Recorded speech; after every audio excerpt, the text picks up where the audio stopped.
Hey, what's going on? This is Billy Newman, and I'm here with Robert Biscarret. We're recording the Get Out There podcast. How you doing, Robert? Hey, I'm doing good, Billy. How are you? It's cool, man. I'm doing good up here, and yeah, thanks for calling in tonight. Recording episode 4 of the Get Out There podcast. It's kind of cool, man. I like doing this. It is. Yeah, it's been a great time. Um, how you liking this rain? Oh man, it was kind of well, it was weird because so today for part of it, it was all right. Like I was getting through the day, and then the last half of it, it was just like a ton of rain. How was it down in Yeah. Southern Oregon? Man, it was pretty good for most of the day. It started raining pretty heavily now. I've actually been working out in Northern California this last week. Oh, really? Um, so I mean the weather's been a little bit different, kind of getting outside of the valley. Typically a little bit more sunshine than we get here in the valley, Okay. but yeah, now that I'm back in the valley, it's raining. Were you out past the Siskiyous over there in that part of Northern California? Yeah, up there in the Hilt area. Oh, I've been out in the Hill area a couple times. Yeah, I think I, yeah. I went out there with Tyler once to the Buddhist temple. Have you Oh, been out there okay. before? No, as far as I knew, all that existed there was a liquor store. Well, the liquor store, I mean that's what's in Hill, but I think yeah,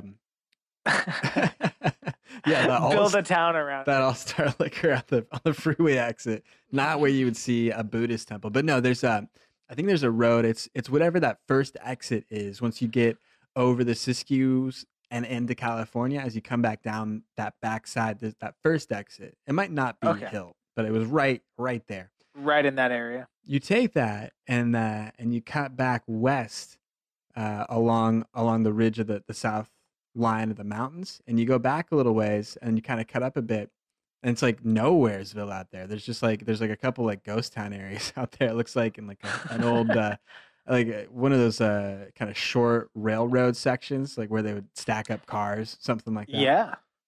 But then yeah, you just turn there, you go up into the woods a little further, and you end up at this pretty impressive Buddhist temple. Like it's been there for Really? years. Yeah, I guess like that the Ashland hippies kind of bought it and set it up, and get like I when was the gonna say, is that a hot spot like that weird 150 miles between Redding and Ashland that nobody lives in? Is that just like I a think it's just a for popular its Buddhist site? tranquility. Okay. It's Well, it's intense. Like you go up there. I think we took taken pictures of it before, but that they like have all the Buddhist flags that fly, like on the side of the hills that you can watch. It's kind of cool. It's like a pretty impressive structure that they built out there. Like it looks like an ornate Chinese building, and then lower yeah. down, there's like these columns that are all painted red with like you know ornate symbols on them, and they like spin in this like pretty big like drum system that goes, and there's like 12 of them, and they like all spin as you go into this temple. Wow, It's that's nuts. pretty Yeah, crazy. it was a Yeah, it was a pretty heavy duty temple for just out in the back in the country of middle of Ashland. nowhere. Have you been out there much, like out into some of the stuff in the Siskiyous? No, not really. I mean, you and I did kind of on point with this podcast, but we did that hike up Pilot Rock. Oh, for real? Um, Yeah, I was thinking yeah, about that. That is up there. yeah. I mean, that's really like, and I mean, other than snowboarding up on Mount Ashland, that's kind of my only experience with that area. Yeah, I, that's right. The Siskiyous is one I want to get into more. Like Pilot Rock is cool. I think of Pilot Rock more as like something of Eastern Oregon or more like Table Rock. When you think of kind of yeah. that side of it. But I remember hiking Pilot Rock with you. That was like late last week of July 2008. I remember gas was 5.25 a gallon.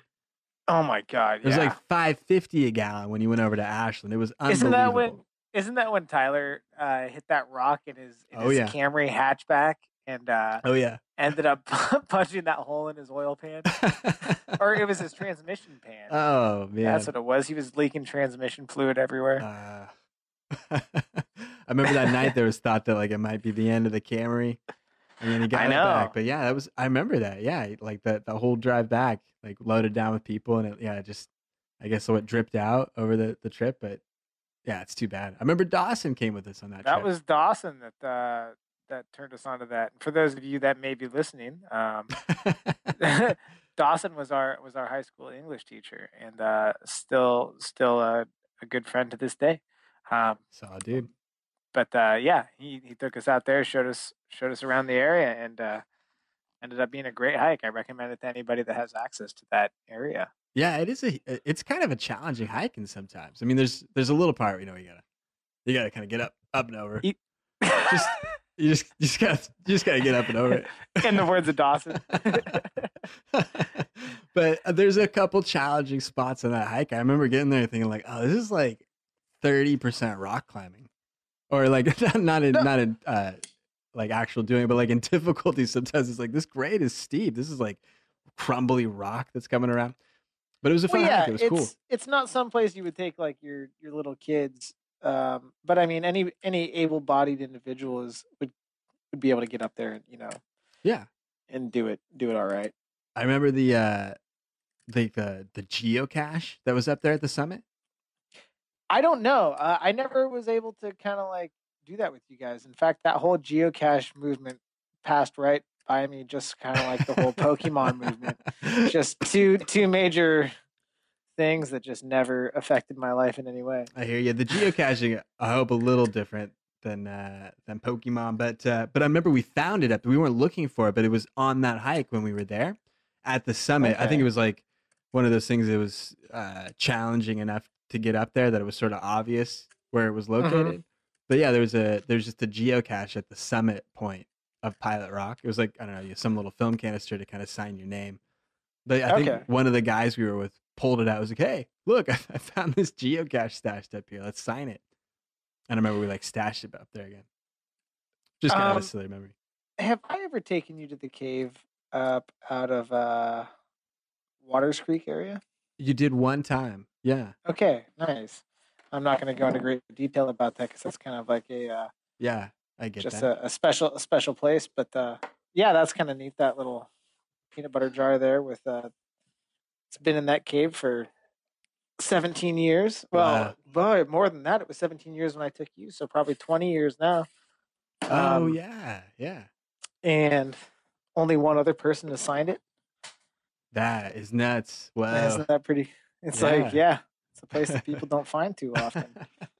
Yeah, I think about that, like how few times people have been in some areas, or how many years it takes before someone gets back to that spot. Well, yeah, you ever wonder that when you get really out into remote places? And I thought about this a lot when I was firefighting. Oh yeah. You get out into those areas and you're 10, 12 miles out into it looking for a lightning strike. And Wow. it just kind of dawns on you, when was the last time that anybody was out here? Yeah. Like, I mean, how many hundreds of years ago did somebody potentially walk along this area? Yeah, it would have been so long ago. Or Yeah, I just mean, like the likelihood it's of it just happening, the frequency. yeah. I mean, what's the likelihood of somebody being up on this ridge at you know I don't know 7,000 feet out in the Siskiyous? Right. Yeah. It's just kind of like I don't know. Yeah. That's like deep wilderness. Like this. Yeah, It might I not mean, you really have could. ever been. Yeah, I mean, yeah, that's what I mean. You could probably count the people throughout history that have taken that path that you're walking on, probably on one hand. Gosh. Yeah. I got to think about that. That there's really some super remote areas. I mean, even still out here in Oregon and Southern Oregon, especially, like some of it's still kind of the frontier. It feels Oh, like very much so. yeah. It feels like what's left of the frontier in the 21st century. Yeah. Because there are some pretty significant locations of wilderness or stretches of wilderness out there that I guess like just don't have a lot of people moving through it at all. Well, and honestly, that's what keeps me in this area. I mean, Oh yeah, absolutely. it definitely is an economy, but it's just kind of that unexplored wilderness and what the area has to offer as far as I don't know. No, it's really cool. I All think of, about that and how much I miss it now that I'm up here, still in Eugene, still with a lot of nature around me. I mean, gosh, there's like so much in the Mackenzie yeah. and the Willamette Wilderness to go into. But I think back Hmm. to just like behind our high school, if we just wanted to skip class and go up behind the school, it was like this awesome mountain road that would go up, into this like crazy endless maze of mountains that goes like deep into or northern California. It's just nuts Yeah. that like that whole like mountain range just started right there, and that was just like mountains and wilderness back for miles and miles out into the next Well, state. I know, and you always just kind of like, oh yeah, whatever's behind the mountain. But then you start thinking about what's behind the mountain. You just go, oh wait, this is it for a long, long ways. Yeah, yeah. You know, and we're lucky. I mean, a lot of people don't have that, Oh yeah, absolutely. and they'll never be able to experience that. Yeah, I think some of that stuff of doing s- things where you're removed from a population for a long time is really cool. Like something where you really feel like you get back, not back to nature so much. I mean, I always have like some kind of technology. Like I always bring cameras and stuff like when I'm going out. Hmm. So I understand like it's not a naturalist's approach. Maybe it's not what I mean, but just the kind of the thing of preparing Yeah. yourself as a person, having all your equipment or having your gear, having some Mhm. steadiness to you, and then going out away from people for a while. I always think that's a really cool thing to Yeah. do. I did too. I want to do more backpacking stuff with And you so this kind of summer. on point. Yeah. So that's what I was getting to. Oh yeah. Kind of on point with people that may not have that opportunity. I want to talk to you, Billy. Oh, do it. Maybe some good opportunities, places to go hike. I know that you've hiked in not only the lower road, but I don't want to get too hung up on that. I think we've focused on that a little bit, Oh and yeah. The whole world to and get to. I would like to touch on it, but there's so much more out there beyond Yeah, that definitely. area and that wilderness, and so I want to talk to you about. I know you did a hiking trip through the Wallowas, and that's up in kind of northeastern Oregon, Yeah, no, and that's a great spot. yeah, and I kind of wanted to hear your take on that. Man, I really want to get you up there. In fact, actually, that's one of the spots that we should plan on going this summer if we're able to make a couple trips out to some spots together. But the Wallowas is awesome.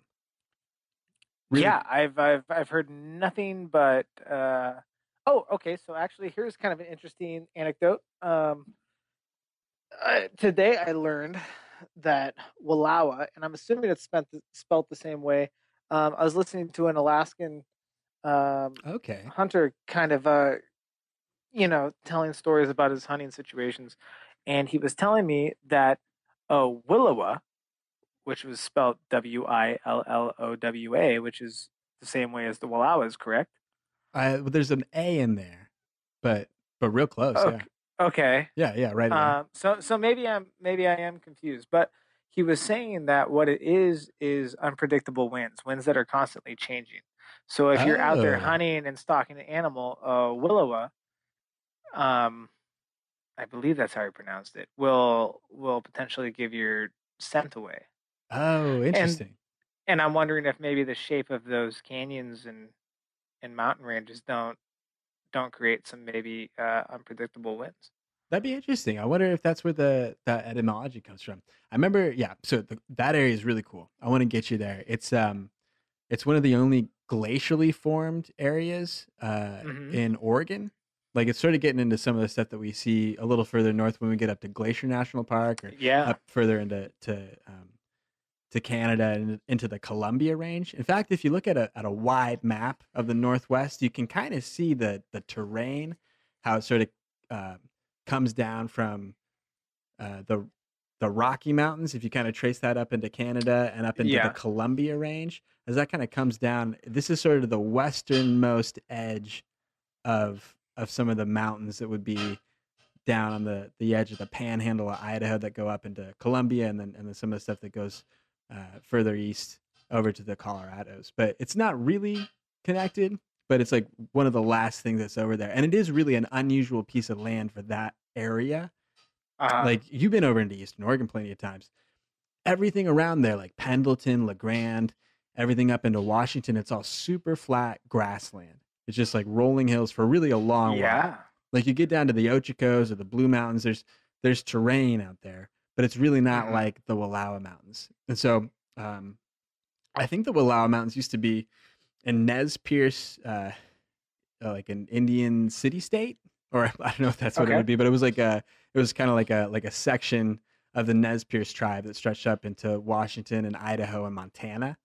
And I think they had like one of their last outposts there in like the Oregon American or Oregon Native American Indian Wars back in the Oh, 1870s, something like that. That's that all we're was like. uh that was big here in Southern Oregon too during the 1850s. Yeah, I bet it probably was everywhere, but that's where we get Chief Joseph and the town Yeah. of Joseph up there. Yeah, yeah, absolutely. Yeah, and so Joseph is that small town that's right outside of the Wallowas. And when we went there, I think the first time I went there, I did a solo backpacking trip. I'd gone there with my Mhm. dad when I was a kid, but when I got to the point, I was on that trip doing that photo trip back in 2011. It was fall, kind of like mid late September. It was really a nice time of the Yeah. year to go, though. I was worried about doing alpine hiking as it was getting like later into September because Mhm. I really didn't want to get caught in a freeze because I didn't have the equipment for it. But I got to Joseph. I parked the Camry. I set everything up. I had the backpack and like a couple days worth of supplies, and I took off. I think I did 9 miles up to a spot called Ice Lake. So it was about 4 miles in up a canyon that was a pretty easy grade, and Mhm. then it was another like 4 miles of switchbacks. They get you up to Oh, yeah. every hiker loves the switchbacks. Yeah, it's a lot of switchbacks. It breaks it up well, but yeah, it's a pretty steep incline. Like you do most of the canyon, and then you really just have to get up the side of this hill for a long Mhm. time. But it's really rewarding. You get up there, you get to this I mean, have you done? Well, yeah, you probably have, definitely in some of the firefighting stuff that you did, but probably in a lot of the other backpacking stuff you might have done. I was wondering if you'd been up to much of like that alpine level or the alpine lakes, that sort of atmosphere and Yeah, terrain. yeah. Something I want to talk to you about a little later is my experience down in the Kings Canyon near Sequoia National Park. Oh yeah, I want to break that down with you in a bit. But yeah, Yeah. that's a cool area, and so yeah, like what it's like when you get up above the tree line, and you're in those snow melt lakes that show up, kind of high in those areas in the mountains there. But it's really cool because in the Wallowas, probably like what you found in other areas where you gone backpacking too, but in the Wallowas, surprisingly, for as naturally beautiful as they are, they're really underpopulated. I think they've gotten a lot Yes. more popular recently, but it was so cool because when I was there in September, I was the only person at this lake. Oh, Like, I absolutely believe it. yeah, so just that kind of the amount of solitude that you get. I mean, I think I saw one other person walk through a day later. Uh, Well, what's so cool about that is when you get out to these remote areas, what you've done is you've eliminated about 95% of the people that are willing to go off of the natural path. You know, they have Absolutely, yeah. the tourist center, you can drive your car up for there for the day, take some pictures, do things of that nature. But very few people are A, going to find the time, or B, even have the willingness to really spend the time to actually get out there and explore. And that's the beauty of doing these types of trips is you can really find that solitude and find yourself in situations where you haven't seen anybody for days on end. And Yeah. that's what I really love about it. No, it was amazing when I was up there because that was really the first experience I had of solo backpacking. That's a thing I would Yeah. recommend to. I mean, you probably done some other version of that before. I'd not really done things like that much before that, Uh but so completely solo. There was nobody else with you. the first time I went backpacking up there, yeah, it was just me. Marina wasn't there Oh. for that part of the trip, so it was just me. And man, I swear. Okay, so to break part of the story down, I got lost the first night. It was it was kind of bad, and it's probably the thing that I've made the most mistakes at in something related to the outdoors, like closest to a cascade of events that would have ended in "Where's Billy? He's been gone for a Yeah, long right. time." So yeah, there's a few points of that I got concerned. It was late September. I was walking up. I had started because I had to drive to the Wallowas, and I Yeah. got a map from like the local spot. I had to put in a little permit thing. It just said like this this is me. I'm gonna be gone for these many days. It's on my So did car. did you have to get a permit to go do that? Not really a permit, but you just But just kind of like a notification that you were going to be out there? yeah. I think it's just a little. Oh, well, they would have found your body at some point. But Yeah, at some point, it's like this guy was supposed to move his car last week. We should go. We should go look for him. I think that's about all the signal that it gives you is like, oh, this guy was supposed to get his car a couple weeks ago. He's probably in he was just trouble. hiking to Ice Lake. He should have been back yesterday. So I was going up there. I made it all the way up the straightaway. Like remember, if we imagine kind of an L shape, we were going up the canyon or Yeah. kind of up the draw with the creek. I crossed the creek, and that's about the time that the sun set. Okay. So it was already Yeah. dark. I Perfect. probably should have just stopped there, right? So now you've entered into water, made yourself um, saturated with water. Got the And ankles a little wet, and then I good. cross over, and now it's dark, and I've just got the switchbacks as I rise 4,500 feet in elevation to the top of the lake to get to. Okay. So yeah, it's easy, Nice. right? It's just like it's how you want to get set up for a long backpacking trip. It was kind of I nice typically like to hit my switchbacks at nightfall. after That's typically midnight. when I shoot for them. Yeah. Yeah, at the witching hour. That's the time. That's time to go for it. I've heard of people doing this before. I had my little headlamp and stuff, so I see I get going. It's relatively easy, is what I'm expecting. What I had to deal with myself of, all right, like I'm going to stop if it gets weird. Like I'm not going to just like scale across an escarpment of rock to get around somewhere to end up to whatever other side I was supposed to go to. So I was just gonna say like, all right, I'll stay on this easy trail. I can see it pretty well. It'll all be pretty regular. I'll just get up here and I'll finish when I do or when I can, and I'll try and make everything go easy. So I cruise up there. I do the switchbacks. I get to this zone. I cross like another really small creek. It's just one you kind of leap over pretty much. But it was an area where like the snow had come through, and it made like a big drift. And then now there's like there's meltwater that's flowing through it. And what it had done was it had erased where the trail I was supposed to take was. Uh, So there's this whole yeah. zone in front of me that was washed out where there And was what no time of the trail. year was this again? You said this was later in the fall. September 18th. It was a nice evening, Okay. but it was cold out and it was dark out. And then this was the nuts thing. Okay. So I stopped there uh, and it's like dark out. There's no moon that night really, but I had my headlamp Yeah. on. I remember I had like Michael Jackson Thriller playing in the chest pocket of my iPod because I was just hiking by myself, right? I just had nothing to do and there's nobody Yeah. around.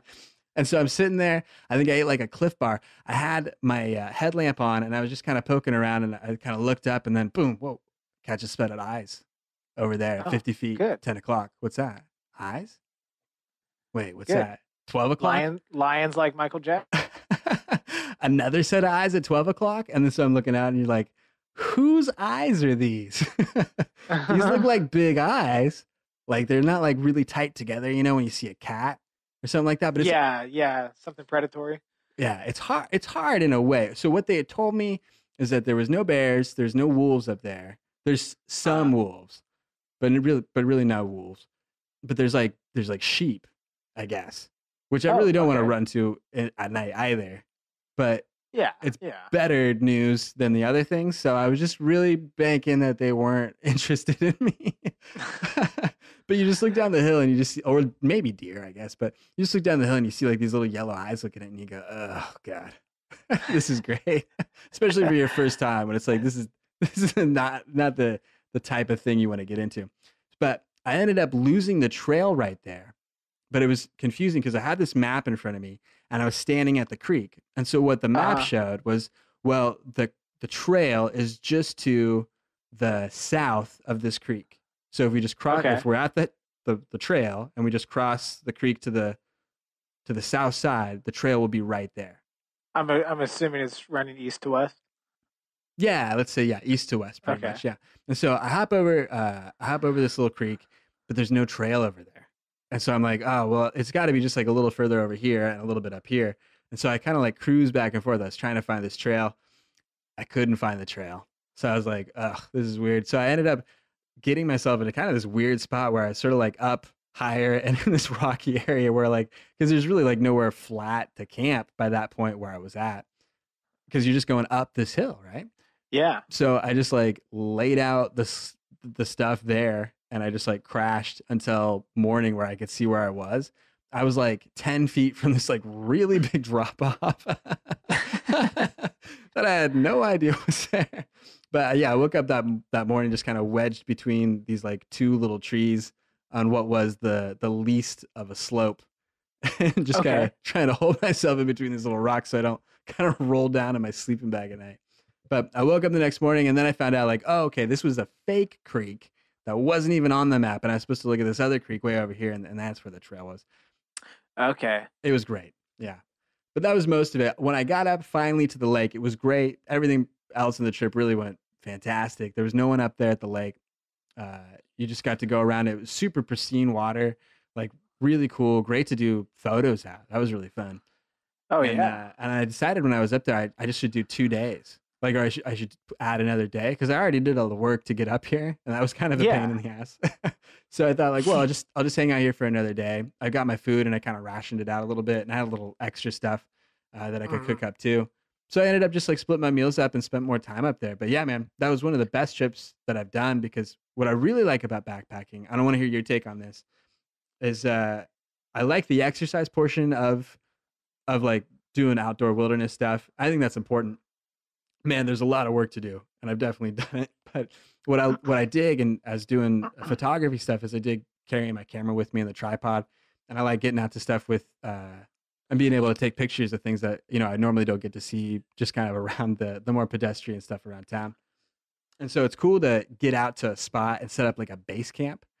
This is kind of Yeah. the strategy I've liked a little bit. So there's a lot of trips like the Lower Rogue, like we were talking about earlier, where it's just sort of 10 miles each day. You do that until you complete the circuit, and then you're done with it.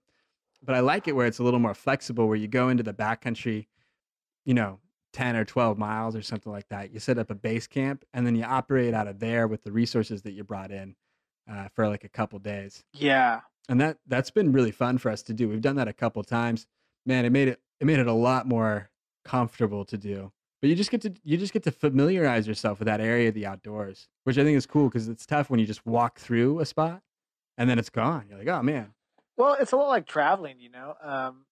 I I did not the same type of backpacking, but I backpacked around Europe for a bit when I was in my early 20s, and you find that you go to all these cool places, but you only spend a day or two in those places. And when you leave, you realize that you never really utilized your time there and got to understand the area or the Sure, yeah. culture or the people.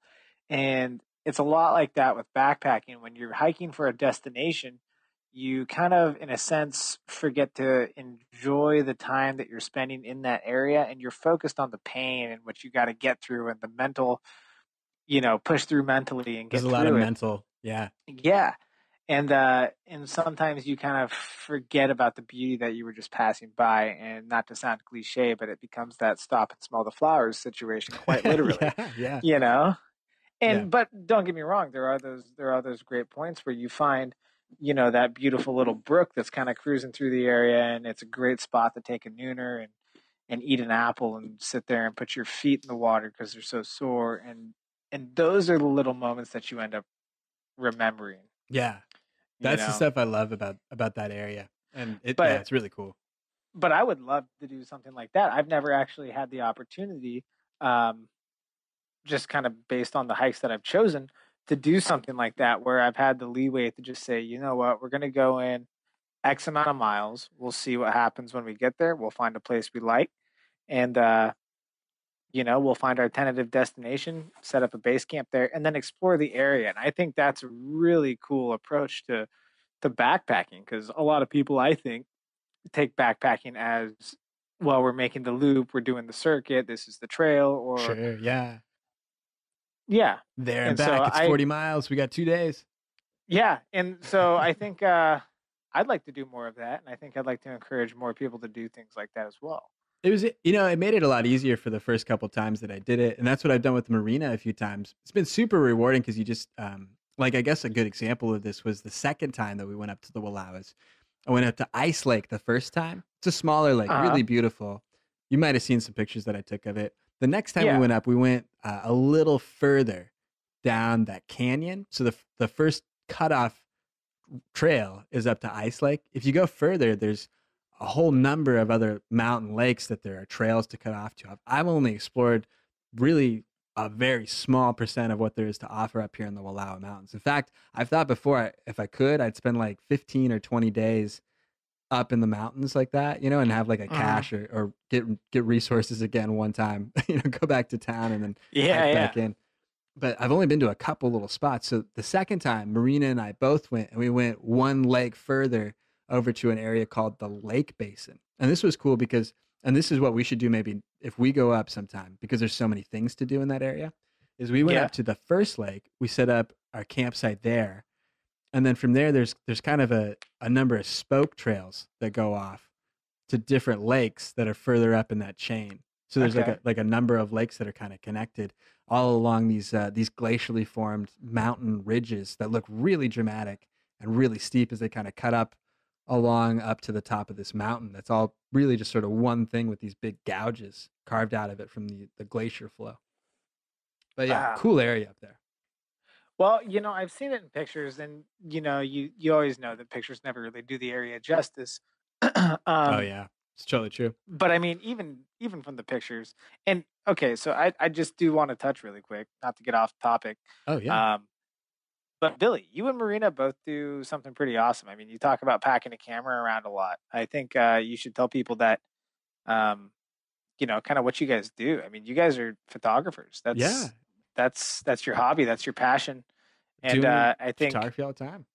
yeah, this outdoor exploration is just kind of like a catalyst to what you guys love to do. And That's that's the way I remember seeing it. I remember watching 127 hours. I was still in college, and I yeah, was right. like, man, I'm gonna set my Camry up with the $500 I'm able to scrap together over the summer, and I'm gonna go do some kind of thing. There was also another photographer guy that I followed, and I liked a lot of the images that he had. He got like an old Land Rover, a Range Rover. Uh huh. He got an old Range Rover, like an old 401, like a left hand drive one, Yeah. and like set that up with a tent and stuff, and did this whole circuit of national parks, 3 parts of the West. And I was like, oh man, that is really cool. I want to do something like that. I want to go through. And I was just getting out of school. I wanted to like figure out a bunch of stuff about photography, which is what I was most interested in. And that's where I was like, man, I got to figure out a way to travel for a long time and get a bunch of photographs taken at the same time. And that's when, yeah, that's how like Marina and I like first started doing more seriously some of the outdoor travel stuff that we got into. And I've been liking doing it. I mean, what, I guess it's like 6 years later of just that sort of stuff. But Well, yeah, we man, you guys have really put out some incredible stuff too. thanks, man. I appreciate it. I Yeah. gotta collect it more. I gotta put it out in another I cool mean, way. like all the art in our house is photography from the two of you. Oh yeah, man. Thank you. Well, You thanks know. for putting up all our prints that we drop Yeah, off I with mean, you. I don't do it because I like you. I do it because it's good pictures. That's Thanks, that's what it Robert. comes down to. Yeah. No, and man, that was one thing I would always thought about is how cool some of these spots are that it seems like people don't really get to go to. That's the part of photography I've always been most fascinated with, is that ability where, as I see photography, it's sort of this opportunity to go find the coolest looking thing in the world and try and capture it somehow and show other people it. Absolutely. And so Yeah. so part of that was kind of my interest to nature and to the outdoors, that's where I always think the coolest things are. And so that's why I wanted to go out there and do as many types of landscape photos as I could. But backpacking, I mean, it really provides so many opportunities that are separate from what you get on that track, that tourist track of photos that you could go on if you were going to see Yeah. natural places. Like the bison in Yellowstone. Yeah, yeah, yeah, the drive-by bison in Yeah. Yellowstone, or Yeah.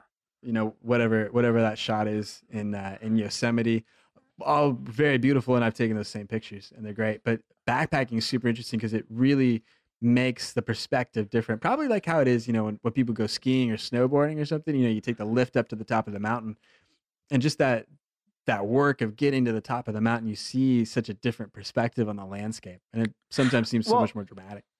and so that's something I wanted to touch on also is and I'm not a photographer, but I would have to imagine if you were just a photographer, and let me know what you think about this, but you're a photographer, okay, and you're gonna go photograph the Eiffel Tower. Okay, perfect. You're the 15,000th photographer to go take a professional photo of the Eiffel Tower. It doesn't have that much meaning to it. Okay, I It mean it's a starts to beautiful happen, yeah. spot. You've taken a great picture, excellent, but somebody else has done it. That's But true. I think when you get out there and you really separate yourself from things that people are photographing, and not just about photographs, but you put in the work, you put in the time, the effort, the planning, and you get out to a remote area, you can find beauty in the simpler things You definitely because can, yeah. you can appreciate that. And photography ends up being this expression of art, right? Yeah, that's what I Or try this and do as much as I artistic can. expression. Yeah. And so I think a lot of that kind of pushes through in your guys' photography. And I mean, one that sticks out in my mind is you guys were shooting tin cans, Oh, yeah. out in the desert, and there's this picture of these cans lined up, and it really just kind of captures a time far beyond us. I mean, it feels like 1870 when It doesn't it feel gunslingers like were that? running rampant. It does. And but what's cool about that is you guys were living that moment, and that really is kind of what pushes through in that. And and you feel that through the picture because you guys were there, and you being there and taking a picture of something that you guys thought was important, it really portrays to the person that's looking at that. Man, that's And a it big part of it. I mean, like it is like working on music or doing a lot of other types of creative expression. It seems like so much of it, probably like 10 years of it, is just trying to figure out how to get through enough and trying to figure out how to communicate or how to put the pieces together enough so that it tries to show something that seems important. But yeah, I like yeah, that picture you talking about, the one of the cans yeah. in Eastern California. Those are all cans that we found out there that had been, it looked nuts too because like at the tops of them, you could see where the can opener tool was used on them. Yeah, the Uh, old church keys. They yeah, probably were from 1870. I had wondered Like about that. You might know about it. My grandpa had told me years like that you could like tin cans would kind of, I guess what it would be, oxidize or rust out back to the earth in about 10 or 15 years. yeah. I wasn't sure if that was true or not, or like it would just be stuck out there forever. But yeah, it looked like they were old cans, like old tin cans popped with a church key and left out there. Yeah, Uh, a lot of those that I find I always find myself out hunting or hiking and I find an old can dump or something, I end up searching through it. Um a lot of times I'll find cans that are typically from like the early to mid 60s. that Um that makes sense. It seems like the construction of it, the way it's built, it's like different than our modern one a lot of the time. yeah. But yeah, I'd seen a few that seemed like they were around the 60s.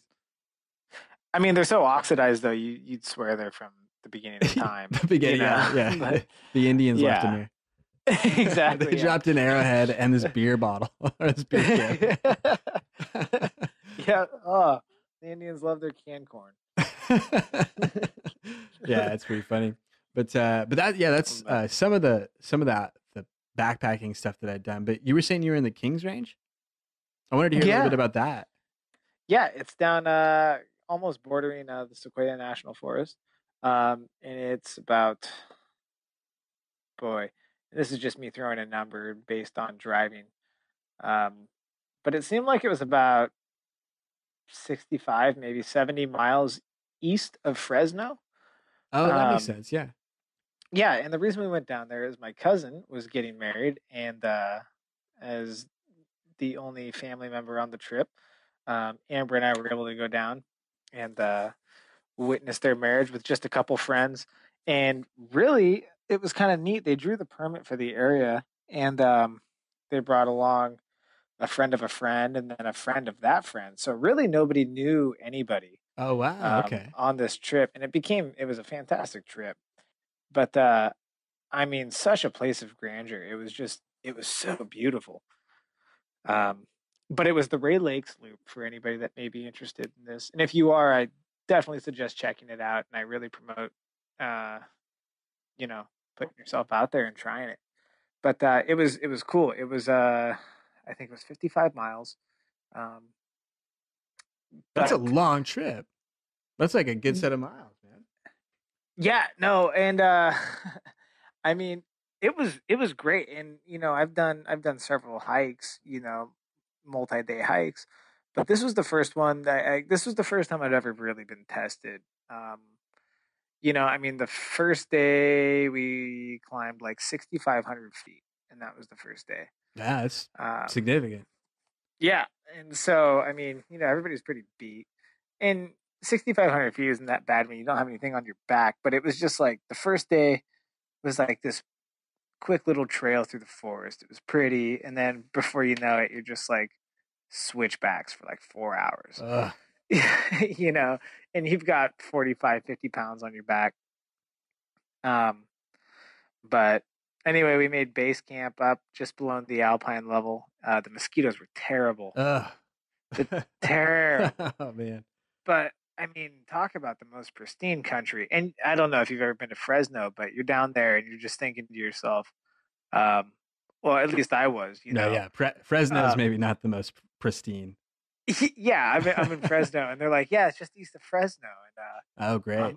I'm like, there is not a national park anywhere near here. Yeah, like I saw pictures, and this is not what this place looked like. But no, it was great. The first night, went up there, we made camp, and oh yeah, I think we were on the North Fork of the Kings River, as I believe what it was Okay. called, and oh my God, what an impressive river! Talk about an angry, pissed off river, man. This thing is just cruising. I mean, like you go down to wash your face or fill your water bottle or something like that.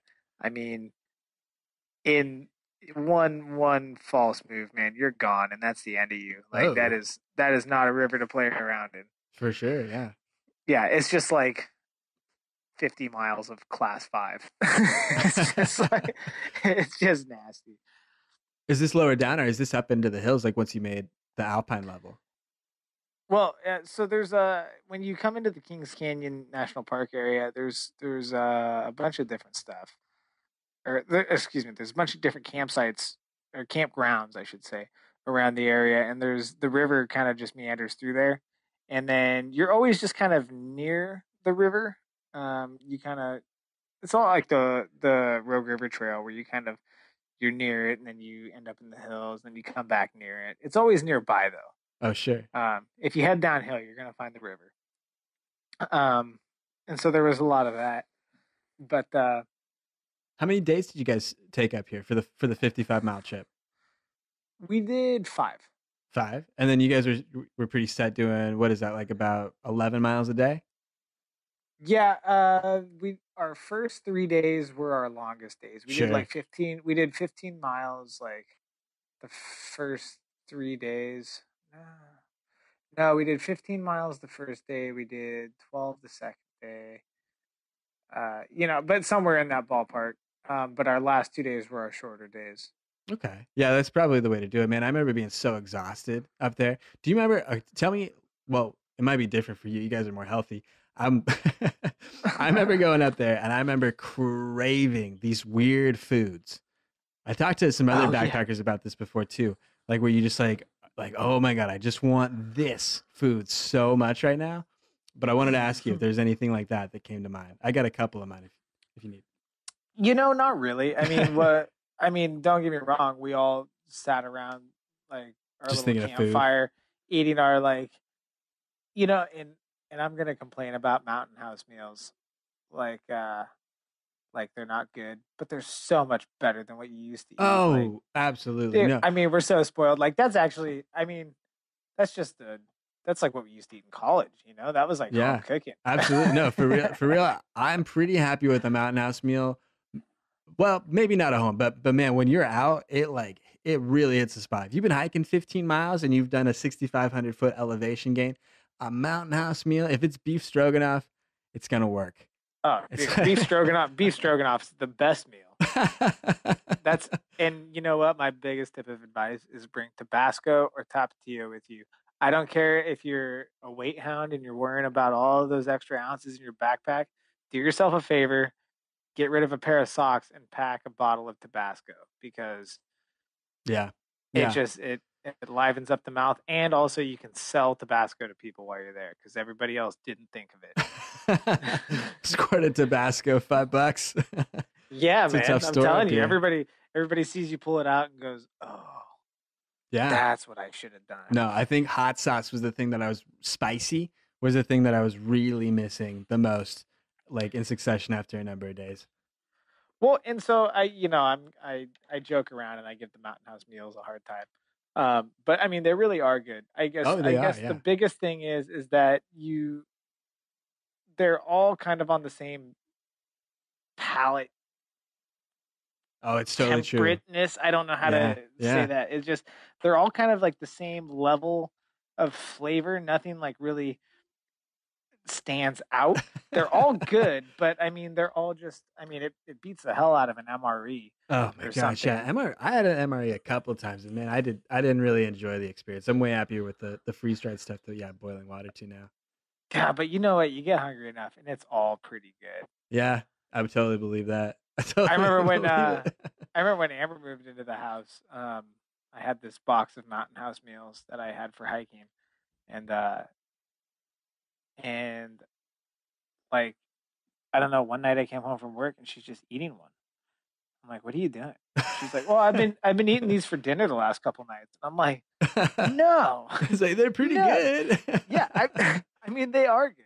It's Yeah, but it's when you not just yeah, start not at eating all. them every day. You need like something different. Like, No, and it's that's where it's just nice to have that spice, yeah, it's something to it's change it up. totally true. Yeah, Yeah, it's yeah. totally true. Um, but man, I remember that. I remember I wanted cupcakes so bad. But so what was it like out there in the Kings Range? We're gonna wrap up in a minute, but yeah, what was it like out in the Kings Range zone? So, man, it was awesome. It was just such a beautiful area, and I've never actually been to any real national parks before. I've always just kind of been, um, in our own backyard and type of thing. Yeah, I understand. Um, It's been but that was my first experience, like really in just like some of those public lands that have just been preserved through conservation, and it was fantastic, man. So that was day one. We played some dominoes, stuff like that, camped out. Um, but one of the coolest things that I was able to experience was somebody brought um, powdered Lipton tea, okay, okay. I'm following. and vodka. So you mix a little bit of this tea with water, it makes your tea mix, and then Sure. you mix a little vodka in, and then you've got cocktails up there at the alpine level, and and but you know what? It's so great at the end of the day. Oh Um, man, I'm sure it is. Yeah. Everybody just relaxes, and it's not an excess because you can only ration so much a night. but but no, man, it was great. But so that was day one. I mean, kind of the same thing. Day two, we did 4,500 feet of elevation um, on day two, and that's when we got up above, like into that alpine level. Oh sure. And Yeah. and what I found that was interesting is you can't burn, you can't have fires up above the alpine line Oh okay. or above the tree line. Excuse me. I've heard of that because Um, of like erosion issues. Yeah, Or it's people like were just uprooting trees, small trees, saplings, and things like that. And then people were just stripping the few trees around the area of firewood. So they just kind of established a no fire above the tree line rule. Um, so no fire that night. That was a cold night, but we got by. And that's the other thing too is your body kind of goes into that biological clock mode where um, you're in bed when it's dark and you wake up when it's light. yeah, that And happened pretty quick for me when I was out getting used to it. Yeah. yeah, do you notice how much better you feel when that happens? Yeah, absolutely I do. It's just it's like your body actually feels you know like it's being efficient. Yeah. I've noticed that before um, too. Yeah. but anyway, so we did that. Day three was the most impressive of all the days, and that was when we went over Glen Pass. So Glen Pass, the summit is at 11,990 feet. Wow. Um, and it was my first time actually being up into like glacial uh areas. I don't know. But we hiked up that day. We got into the snow. I mean, there were like snow spots here and there on the hike up, but at this point I think we did like another you know 3,000 feet in elevation that day. um but we really started getting up into the snow. It started snowing quite a bit. um and it was the first time that I've just like seen these glacial lakes, and it was They're absolutely so beautiful. impressive. Yeah, they're really Oh, beautiful. I know. I mean, the first time I saw one, I just had to stop and just kind of really take it into account of what I was seeing. Um, but so we get up there, and we're for anybody that's not familiar with Glen Pass, if you get a chance, look it up, and try to find pictures of it in the late spring on a good snow year. Um, Anyway, the week before they were actually requiring crampons Oh, really? and ice picks to go over. Wow. So we had purchased all these things, but last minute we were told that we didn't need them. So, and by no means am I a mountaineer. You know, I love the outdoors and I'll take on about anything. But this was a little outside of my comfort zone, Yeah, you know. I'd understand. But so we get up there and man, it was crazy. You're looking at it and you're just going, all right, you know, one foot in front of the other. We're gonna take this one step at a time.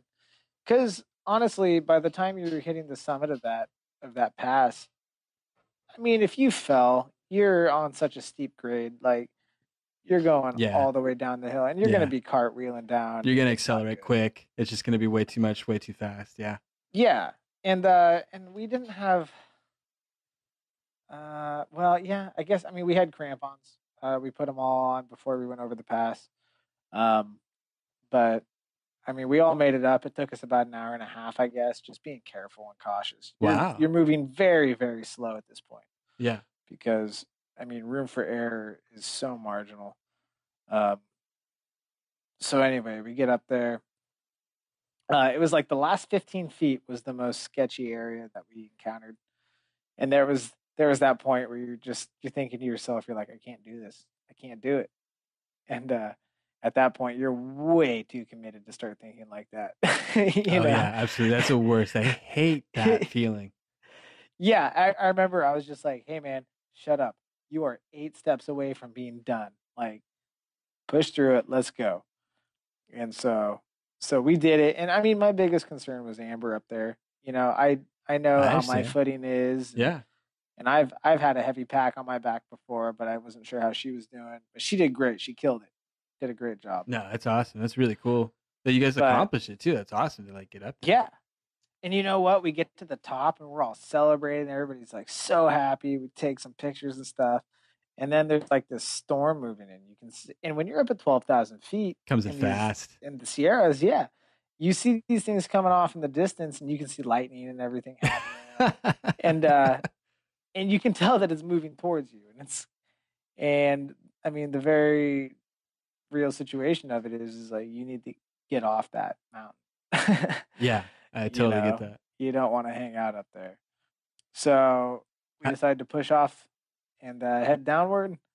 At this point, we kind of realized that going down is probably worse than the way up. Oh yeah. It's the same grade. Now you're just going downhill with all the weight on your back. Oh my gosh. Um, Are you guys going like straight down and east first, or are you guys like backing down the mountain well, so you're backing down the mountain pretty much. with your You've got crampons, your right? yeah, you Oh, got your that's ass what in the kind of makes sense. snow. Yeah. You've got your hiking poles, and also before we went on this trip, I thought hiking poles were just for like old people and sissies. Not true. They're so helpful.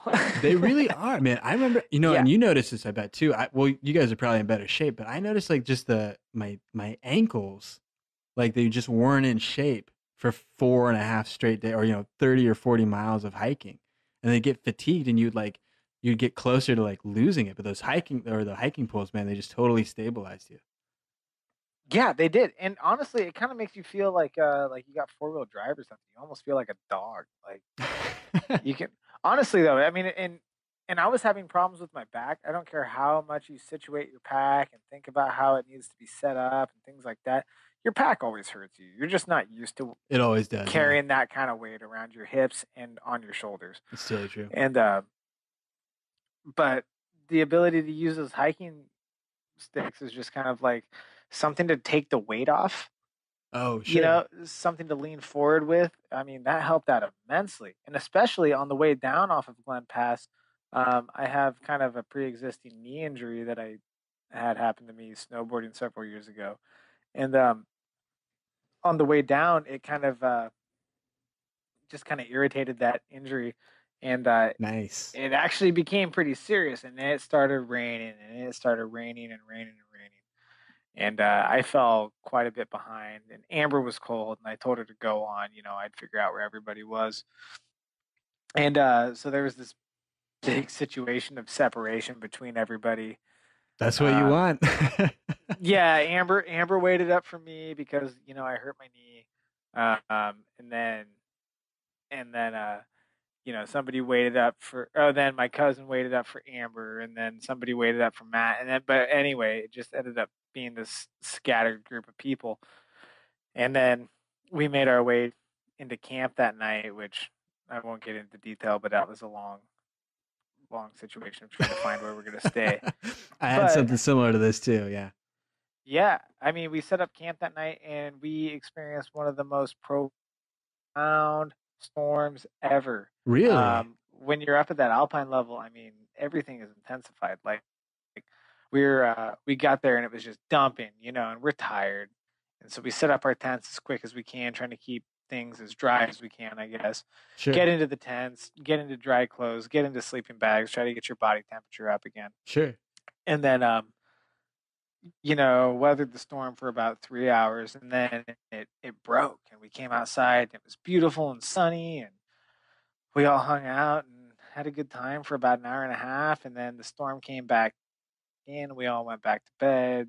Dark nightfall came, Perfect. and I mean, just just the most intense storm came in, and I've never experienced thunder and lightning like this, and I love thunder and lightning. But this was to the point where you're like, okay, like, Yeah, all right, we when's this can gonna let up a stop little now? bit. Let's Yeah, get through this one. Yeah. I mean, it was Was it it was at insane? least 6 hours. Yeah, No, really? and yeah, and you see those pictures or like the video reel of like Oh, the people lightning at their. strikes in the distance and that purple cloud as it hits the desert. That picture, you always see that sort of thing. Yeah, Yeah. yeah, exactly. Or like mountaineers on Everest, and they're huddled up in their tents, and their tents just flapping around, and it looks like it would just sail away if they weren't inside of it. Yeah, I totally get it. Um, Yeah. yeah, it was all of that, and you would lay there, and the lightning would hit, and I mean, it was. This is no exaggeration. It was almost as when the light was dissipating, the thunder would start, and I mean, it was so directly on top of us. Oh my gosh. It was just, it was absolutely incredible. I was so happy to be able to experience that. Yeah, that sounds so cool. And then it Yeah. passed, and you guys got through the rest of the night. Was the hike out after that all right? Yeah. The next day, we dealt with the rain Yeah. all day. That was a long, tiring day. We got into camp, same thing, soaking wet. Get into whatever you have that's dry, and and I left my rain fly for my pack at home because I didn't think I'd need it, Yeah. and Yeah. ended up doing the trash bag thing. Okay. But yeah, anyway, I mean, the big morale booster for that was we spent about 45 minutes trying to get a fire going with everything we had. Finally, Amber came up with some sappy pine cones that were under this Oh, rock perfect, overhang that man. hadn't been permeated by the water yet. And we were able to get a fire going. And Getting the fire going when it's wet is not easy. Yeah. It's nuts. no, it's not. And I've studied different ways of making fire and things you can do and different tinders you can use. And man, when it comes down to it, and you're actually shaking because you're kind of at that hypothermic stage, Yeah. and you're trying to just rationalize what's best and how do I do this most efficiently. It's just never as easy as when you practiced it in your yard in the middle of summer. It's totally true. You Yeah. know, Yeah. yeah. Yeah. I absolutely get it. Man. So Just yeah. they're freezing. But anyway, yeah, had a great fire, had a great time. Last day we hiked out, and then we all ended up going and getting pizza and hanging out. That's the way to do it, man. That is the Source way some to do it. pizza. Celebrate with a Yeah. big meal. Man, every time, yeah, I would always go for a burger or a big spread of Oh yeah. Chinese food. You got Oh to come yeah. back and just get like whatever whatever it is you like needed real bad. Well, it was so funny too. We're all like, yeah, I'm gonna order this and this. And we get to the pizza place, and each person, there was like 6 or 7 of us, right? And each of us ordered a large pizza. Like we're gonna eat the whole thing. and then, and we ordered like 4 milkshakes or something, and then like Nice. you drink like a third of the milkshake. Yeah, a third of like it. 2 slices of pizza, and you're like, I can't do anymore. Man, that has But we had happened to me. leftovers. We had leftovers. 3 different pizzas of leftovers. Man, that's a great story, Robert. Thanks for telling me that trip through Yeah, the Kings Range. There's a couple others I want to get to too. We got to break these up and we'll stretch them out over a bunch of podcasts. It's a good thing we're I doing a agree. bunch, you know? Yeah, no, yeah, like I talked about, there's a couple things that this one actually brought up to me that I'll talk to you about later, and maybe will be the next episode. Stay tuned, Well, thanks, huh? Robert. Thanks for doing this podcast with me, man. We did a solid hour. Got a couple good backpacking stories in. I think that was sweet. Yeah. Yeah, So man. so hey, maybe I mean tentatively, um, we talked about these hiking trips we had, but what do you really bring on a hiking trip, huh? Oh man, yeah. That might be a point of debate. I want to talk to you about that stuff. Yeah, we should go in like a whole episode of like the gear we think, because I know you pack a heavier bag. You're used to it. I'm not. I'm scared of heavy packs. That's what it comes down to. They suck. Yeah, I try and steer every well, because I also get stuck with like the tripod and the camera bag, which is See, like that's true. You guys, you're already ahead. yeah, Oh, it's and not ahead, but I mean just ahead in weight, yeah. So that's where it's in like bulk. yeah, I try and wrap that down a little bit. But yeah, we should talk about that. I want to break down some of the different gear that you're into for backpacking or for some of the outdoor stuff. I think that might Yeah, be a good another good couple episodes to break out too. absolutely. Man, that'd be pretty I cool. think we got some material. Well, thanks, man, for for finding so much good outdoors material, man. It's great. We got our feed up. It's on iTunes. You guys should check it out, review it, or rate it if you end up hearing it. That'd be great for us. But yeah, man, Hey, thanks for doing it. absolutely, Billy. Yeah, So we talked about you and Marina doing your photos. Is there anywhere that people could go if they wanted to find your photos? got to go to billynewmanphoto.com. You can go to at Billy Newman if you want to check out my Instagram page. All the photos make it up there. They make it up everywhere else too. You can find me at Twitter or Facebook or any of those things. But yeah, man, the website, you see my portfolio, all the photo stuff up there. Bunch of landscapes. You might get a It's good. beautiful stuff. Hey, Thanks, Robert. I appreciate it. I have it. I have my house shrouded in it. It's beautiful. Plastered in Billy's photos. I appreciate it, man. Well, Robert, thank you Yeah. very much for doing this podcast with me. Hey, anytime. Let's do it again soon. Thanks for doing a long one with me too. I know we went a little over, but it was great, man. I Yeah. appreciate it. We always set a time limit, but I'm never opposed to going over or under. It's I think it's all subject to conversation. I dig If we that, really, man. No, I like it. I think it's great. And I mean, podcasts they're built to go long, really, so it's not bad. But yeah, yeah, Robert, I really appreciate you doing this podcast. We got episode 4 out of the way, coming into that that next stretch of 5 through 10, man. So it'll be good. We got the big growth yeah. period of our podcast right there, man. So yeah, man. On behalf of Robert Growing every day. Biscarret, my name is Billy Newman. I want to say thank you guys very much for listening to this episode of the Get Out There podcast.